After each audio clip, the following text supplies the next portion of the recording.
सरकार ने चुनाव प्रक्रिया में एक बड़े सुधार का रास्ता साफ किया है। पीएम नरेंद्र मोदी की अध्यक्षता में कैबिनेट मीटिंग हुई, जिसमें चुनाव सुधार से जुड़े एक बिल को मंजूरी मिली है। बिल के मुताबिक आने वाले वक्त में वोटर आईडी कार्ड को उस शख्स के आधार नंबर यानी वोटर आईडी कार्ड से आधार लिंकिंग किया जाएगा। आधार कार्ड को वोटर आईडी से जोड़ने का फैसला स्वैच्छिक होगा, यानी यह अनिवार्य नहीं है। सरकार ने चुनाव आयोग की सिफारिश के आधार पर ये फैसला किया है। आधार को वोटर आईडी से जोड़ने से फर्जी वोटर कार्ड से होने वाली धांधली को रोका जा सकेगा। तो चलिए इससे सहूलियत क्या होगी ये भी जान लीजिए। चुनाव आयोग के अनुसार आधार से वोटर कार्ड लिंक हो जाने के कारण वोटिंग में फर्जीवाड़ा रुक सकता है। इसके अलावा इलेक्ट्रॉनिक वोटिंग की दिशा में भी ये अहम कदम होगा। अगर ये लागू होता है तो प्रवासी वोटर जहां से उनका वोटर कार्ड होगा वहां वोट डाल पाएंगे। National voter service portal SMS phone या बूथ स्तर के अधिकारियों के पास जाकर आधार को मतदाता पहचान पत्र से जोड़ा जा सकता है। अभी आधार कार्ड को वोटर आईडी से लिंक करना अनिवार्य नहीं है।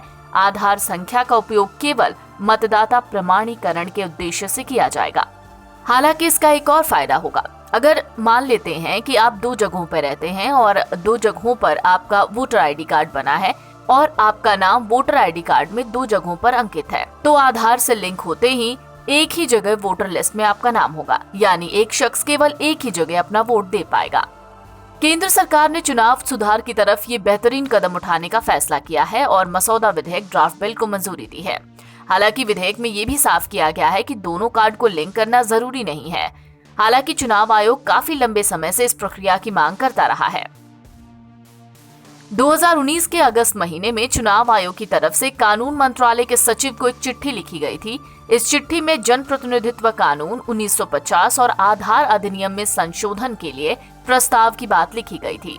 आयोग ने तर्क दिया था कि इससे वोटर लिस्ट में गड़बड़ियों से बचा जा सकता है। आयोग ने पत्र में ये भी लिखा था कि आधार को जोड़ने के कारण वोटर कार्ड के फर्जीवाड़े से बचा जा सकता है और फर्जी वोटरों की समस्या से निजात भी मिल सकती है। एक और खास बात यह है कि सरकार चुनाव आयोग को और ज्यादा अधिकार देने के लिए कई कदम उठा रही है। प्रस्तावित बिल देश के युवाओं को हर साल 4 अलग अलग तारीखों पर खुद को वोटर के तौर पर रजिस्टर करने की इजाजत भी देगा, यानी वोटर बनने के लिए अब साल में 4 तारीखों को कट ऑफ माना जाएगा।